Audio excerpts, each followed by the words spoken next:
Welcome to Talking Talk Therapy with Ascend Counseling and Wellness. I'm your host, Trevor Thompson. Today we have our segment, Ask the Therapist. We have Chad Olson on. We've actually allowed for the public to submit questions to our Instagram. We keep these questions confidential from who they came from, and our goal is to bring on a therapist to navigate through some of those tricky questions and be able to answer them, to provide solutions for the people that are asking the questions or people that might have similar questions. And hopefully when you're listening, it resonates with you. But feel free to submit any of those questions to us on our Instagram. Like I said, we'll keep you private. So we have 2 questions today, Chad, for you. Perfect. The first question is, what are some tools that couples can implement in their marriage to maintain being husband and wife more than mom and dad? Yeah. And Thurman and I touched a little bit on that last time when we talked, but it's easy to just be mom and dad. You have your role of, okay, you got pickup, I got drop off. Mm-hmm. You know, we got this weekend for sports, and pretty soon we're not husband and wife. Yep. We're just mom and dad. Right. And our kids are our focus. And I feel like moms especially really fall into that nurturing. This is just my role. Yeah. Whether both parents are working or not. Mm-hmm. It's just like, I know this is my role and this is what I do, and so I'm gonna be there for my kids. Yeah. And we kind of forget to be there for our spouse. And I think the best thing I ever heard, and maybe you can elaborate on this, is you have to serve each other. Yeah. And not be a servant and wait on each other hand and foot, but like, you know, I know your love language or your needs and wants, and you know mine, and we serve those. Yeah. Yeah, absolutely. That's really a great question, whoever submitted that. And I think that those that are in a marital relationship, they are trying to figure out how to be able to best prioritize their marriage with everything else that's going on. Right. And I think there is a balance between nurturing your marriage and fulfilling your responsibilities as a father or as a mother.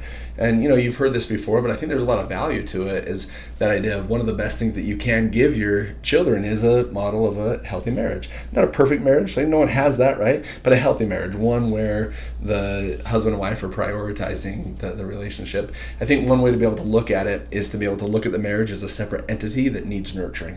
Okay. It's like each individual has to engage in proper self-care practices, and that's really important. But if you neglect the entity of the marriage, then it's going to die, right? So I mean, if you're using a gardening analogy, like if you don't weed, if you don't water, it's not going to bear fruit. Right? And I think the fruit is the reason why, you know, we get into the marital relationship. There's this falling in love and this excitement, right? And all this connection that happens. And the fruit is like that joy and that connection, this bonding that happens through an oxytocin release. And we want that fruit. Right. But that sometimes, like you said, through the busyness of life or other demands on our time, that we can sometimes forget how good that fruit is. In fact, maybe just one thing I'll share is that when couples come to therapy, one of the questions that I'll ask is about how their marriage started. Like, tell me about how you met, and tell me about how you fell in love, and tell me about your engagement story. And it just allows them to reflect on, oh yeah, like we do love each other, you know? Yeah. And through all the craziness of life, sometimes they forget, and there's real challenges and real problems that exist. But to be able to go back, we call it going back to the beginning. Like sometimes I'll have couples pull out their wedding video. A lot of couples have that wedding video. Oh, yeah. And I'm like, when's the last time you watched that? And go back, pull out some of those pictures and just reflect on that, because there's reasons why the couple fell in love. There's reasons why they're together. Right. And sometimes, again, through the busyness of life, they forget that. So back to the beginning, right? Back to the beginning. Remember those feelings, and then realize, well, the reason why you had that connection is because you were nurturing the relationship as a separate entity. And sometimes we forget. So we got to keep on nurturing it. It's like when we buy a car, it's awesome, we love it, and then it gets trashed because I don't care who you are, you will say, my car will never look like that person's when I have kids, and then you have kids and your car looks like that. Yeah. I don't care who you are. and after a while you're like, I don't love this car anymore. It's trash, it's dirty, but then you go get it detailed. And you get like the really good detail, and it's like, I don't want to sell my car. This is great. Right. Because you put in some tender loving care into it, you invested some time into it, and you're like, no, I remember why I love this car. Yep. But there was so much distracting you from the root of the car that you forget. Yeah. Right? Yeah. And I think one thing that, if I were to guess, has been a problem is probably some social media stuff. Right? Like you had that mom and pop, homegrown, we met in the same town, we were high school sweethearts, or that really traditional old-fashioned marriage. That's not really the reality anymore, right? And so sometimes I think when marriages get tough and hard, it's like, well, I have options, see? Yeah. Right here on my cell phone, I have options. Yeah. Because there's so much stuff that's elicited out there, and that's not healthy stuff. Right. But we always see that like, oh, there is grass, it's green on the other side. I don't have to deal with my husband anymore. I don't have to deal with my wife anymore. Yeah. This is totally unnecessary. Yeah, absolutely. Yeah, there's a lot to what you just said. I think is so powerful. This idea, it's like the idea of the grass is greener, and I always love the phrase like the grass is greener where you water it. Just like, where are you going to put your energy? Where are you going to put your strength? And I think there's just a couple of really practical tools. One of the leading researchers in couple therapy is John Gottman. Okay. And Gottman talks about a couple of really powerful principles. But one of the things that he talks about is the basis of your marital relationship is your friendship. And I think that, again, sometimes because of the busyness of life, that couples forget that they started with their friendship, or hopefully they start with a friendship. If not, that they need to be able to recreate that friendship. And so there's some interventions, even just through some simple open-ended questions that help rekindle some of that friendship.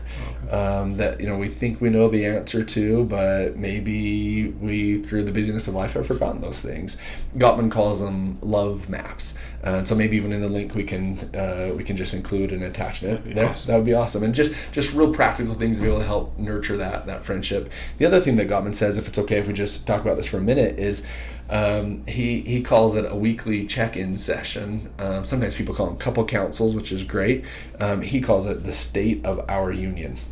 I was up at a conference up in Salt Lake a couple of years ago, and he introduced this concept, and I use it with my clients all the time. It's really, really powerful.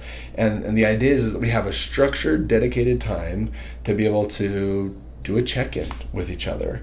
And the way that Gottman sets it up is there's 3 steps. And so the very first step is that he invites each of the spouses to be able to recount 5 positive things that happened in the previous week in their relationship. Okay. I really love the date night. Thanks for serving me. I really love that text that you sent me. Whatever, right? You're building on that positivity, and each spouse takes just a minute and says, these are 5 things that I love that happened in our marriage this past week. I love that. And then that second part is more like a problem-solving session. Again, because of the busyness of life, sometimes something might come up on a Wednesday or a Thursday, but I'm taking this kid to football practice and this kid to piano lessons. Like it gets tough. Yeah. And so sometimes things need to be talked about, but just because of the busyness of life, it falls to the wayside, right? And so this way you have a dedicated time to be able to say, yep, we've carved out this time intentionally to be able to say, hey, that challenge that we were talking about with finances or with communication or with whatever, let's have a time to be able to talk about that. Okay. And then he has a specific model that he teaches to be able to help couples navigate through that challenge. Yeah, I'd love to provide that information to people that are following along. No problem, we can totally do that. So I've noticed, and not to share too personally, but my wife and I will go on a trip, and I'm like, okay, we're still best friends. Yeah. Because we don't have our kids there. Yeah. And so there's not that emotion or that distraction of children. Right. Not that children are a distraction, but it's a lot of effort. Yep. And so we'll go on a trip, and we'll almost intentionally plan at least 1 or 2 trips where we're spending countless days, just the 2 of us, and our kids will tease us about it, like, you're really going to Disneyland without us? Yeah, my wife loves Disneyland. Yeah. And we're going to take some time for us, because for me, that reassures me so much when I'm like, without kids, we're going to be fine. Because our kids are all going to leave us one day. Right. Hopefully. Yeah. We don't want failure to launch. Yep. But our kids are going to leave us, and there's so many couples that I've heard where they're like, our kids left, and we just stared at each other like, well, now what? Yeah. Because we haven't been incorporating each other into our daily routine even. Yeah. And so now here we are going, we don't even know each other anymore. We're strangers. Yep. I think that's a really common problem, couples get into this idea of living parallel lives. They're like share the same roof, kind of like roommates, but kind of lack that connection. And so I think trips like that, I think, are really, really important. And like this idea of what Gottman's saying on the State of Our Union on a weekly basis, let's make that check-in. Let's remind ourselves of that. And then just to finish up that thought is the third thing he says that couples should do is to ask each other one question. And the question is, what's one thing I can do this week to show my love for you? A really simple thing, but it's like super powerful. And it gives couples an opportunity to listen to their spouse and to be able to respond to that need. And then hopefully whatever is said or requested that week is done by the spouse. And then they come back the next week, whenever day they've set it up for, and they start with question number 1. Hey, what are 5 things that went well in our relationship? Hey, thanks for doing what I asked you to do. Right? And it starts already on a positive from what you've requested. So just a simple little tool that might be helpful to prioritize husband and wife roles just as much as father and mother roles. I love that. We'll attach that info so some of you have that. We have one more question that we'll go over, Chad. Sure.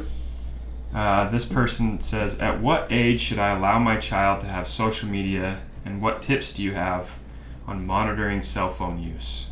What are the risks? Yeah, it's a really great question. And, I don't know that there is a definitive answer because there's so much subjectivity.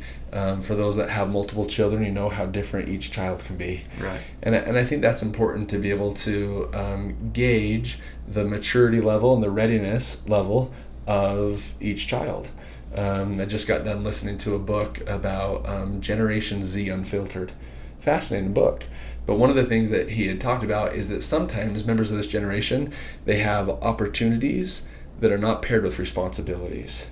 And so sometimes one of the pitfalls is that children are given, an electronic device here, and they're not instructed very well on the off button. Yeah. Right? To be able to say that this is a wonderful servant, but a horrible master. And so if individuals are children are introduced to technology, having their own smartphone, for example, at a young age, there are some risks. And some of those risks are over-dependence, right? Overuse could lead to addiction, for sure. Could be the social media piece, which can lead to an increase in anxiety. Sometimes people talk about FOMO, right? Fear of missing out, and social media can lead to that as well as like the comparison, some of the insecurity that goes along. Right. But one of the main concerns that I've seen, if we can just take a few minutes and talk about this, please do, is the increased exposure to the risks of pornography. Social media is not, of course, the only medium by which pornography is distributed, but it's pretty common for a young person to be exposed, even inadvertently, to something that's pornographic. And I think this is a generation change, with the advent of technology, especially with social media and the internet, that Al Cooper writes an article about why pornography usage has increased, and he calls it the AAA engine because of access, affordability, and anonymity.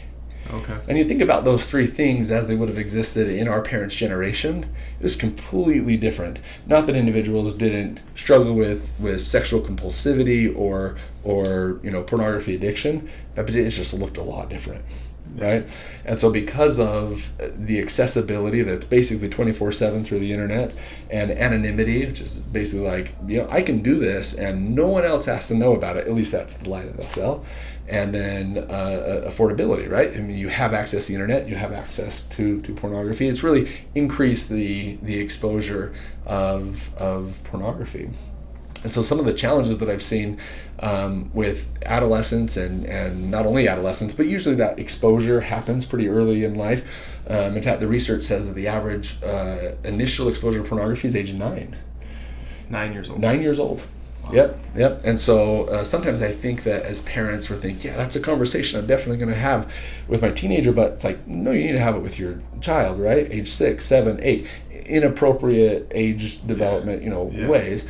But that younger and younger individuals are being exposed to pornography.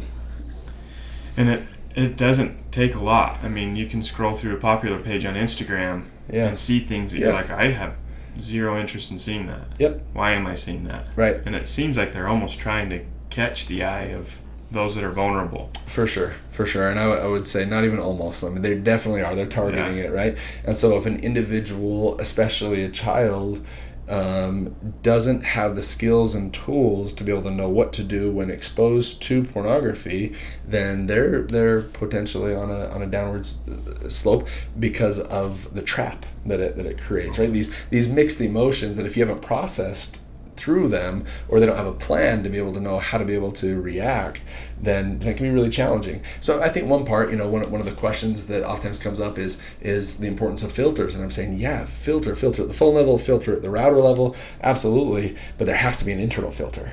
Yeah. Because of the ubiquitous nature of pornography, that at some point there's going to be some exposure. Again, even inadvertently, it's like, do I have the filter to be able to know what to do with what I just saw or was exposed to? So number one priority would be actually some education from parent to child. 100%. And I do think there's some value in building up their self-esteem and helping them become confident in themselves, and just kind of helping them develop a moral compass to go, hey, these things will be exposed to you. We can't protect our kids from everything. Yep. And I think a lot of us get caught up in that, like, I'm just going to protect my child and I'm going to hide them forever from the scary stuff in the world. Right. And we can't. Yeah. But if we can educate them and help build up their own self-esteem to go, I don't need that in my life, I think that's going to go a lot farther than trying to restrict them from it. Yeah, Not saying a 9-year-old should have full access to Instagram, no. But as they get older, and they're going to be around friends that do, and we talked about that last week on the different demographics that some of our kids are friends with, and some of their friends are going to have access to certain things, and they're going to be exposed to it, and it's really important that your kids are hanging out with other good influences. I think that's huge. Sure. I love the saying, show me who your friends are and I'll see your character. Yeah. And then B, being able to educate them on, hey, just because somebody else is doing that doesn't mean it's right for you. Yeah, absolutely. No, so I think education is huge, and I think paired with education is relationship. Yeah. Meaning I might have the right education, but if I don't have the relationship with my child, then they're not going to receive it from me, if that makes sense. Yeah. And I think that there's some it sounds horrible, but it's like this experiment that the world is engaging in with social media, and there's some subjectivity. They talk about like not being able to create an account until a certain age. It's like, who dictated that age? Who's to be able to say that age 14, you're totally ready for all social media? Yeah. I don't know. It's kind of like that idea that there's a rating system in our movies or our games, kind of, right? Yeah. But it's like, just because of that rating system, is that the right age? Not necessarily, right? There's some subjectivity to that. Someone had to come up with an age, and is that the right age? Again, I think the individual maturity of the child matters. There's been some research that's been done that I thought was fascinating that says that children are apt to believe the first source of information they hear on a topic, which makes a lot of sense. So as parents, my wife and I were saying, we want to be the first source, right? Yeah. So that they can compare any other information they get against the information that we give them. And it is not uncommon, I hope that this isn't a surprise to many who are watching, that the primary source of sex education for many children is the internet and social media. And then you have to ask yourself, is that going to be accurate? Is that the best source of information in terms of sex education that I want my child to be able to expose to? And I'd say the answer is no to that. Well, before internet, it was like somebody's big brother. Yeah. You Right. you always had that one friend whose big brother felt the need to educate you on everything. Yeah. But again, if you have that education up front from somebody, you can do the comparison and contrast, and I think that's a very valuable tool, especially the relationship piece. We talked about last week, if your child's emotionally hijacked, that is not a time to teach. Yeah. That is a time to listen, especially in a teenager whose frontal cortex isn't developed, that logical part of the brain is not developed. That is not the time to teach. It's when the rapport opportunity is presented. Yeah. And hopefully you have a relationship with your child where you're in situations where it's like, this is a good teaching moment for me, and my kid trusts me and I trust him or her. And I think most importantly, these types of conversations are hopefully some education for you. Yeah, absolutely. So this idea of trying to be able to develop that relationship early on, I think, is huge. And then, if there is that relationship, and when that child has a challenge or a struggle with pornography or being exposed to something, that you just hope they come to you, right, as a parent. And then they're again experiencing a lot of different emotions. So that isn't the time to be able to be like, well, you should have or you shouldn't have. At that time, it's like, wow, thanks so much for coming to talk to me. Yeah. Right? It's open, it's welcoming. And the first reaction, I think, for many parents is to be able to be mad or angry. But what we found, especially in the clients that I've worked with, if that's the initial response of the parents, and they're like, oh, thanks, noted, I'm not going to come to you when I'm struggling, right? And so just to be able to reframe that, to be able to say, wow, that took a lot of courage for you to come talk to me about that. Thank you so much. Like, we got this. We'll work through this. I'm here with you. I think that's absolutely huge. So rather than trying to I know every parent's guilty of this, like, I'm really going to make this lesson stick, and so I gotta get elevated. Yep. Right. You're saying take more of an approach of, I appreciate you just coming to talk to me. Let's start there. That's it. Yeah. That's awesome. You felt comfortable enough to come talk to me. Took a lot of courage. Yeah. Yeah, I'm so proud of you. Okay. I'm here for you. And we'll get through this together. That's awesome. Because relationships are ultimately what's going to heal. That's awesome. Well, there you go, guys. That's our Ask the Therapist segment for today. Some great questions and obviously some great education from Chad. We're going to continue to do this segment. So like I said, if you have any questions, feel free to shoot us a message on Instagram. We'll keep you private. We'll attach some links to some of the topics that we discussed today, as well as how to book any of our therapists or any of our alternative services that you might feel helpful. Thanks so much for tuning in. Thanks.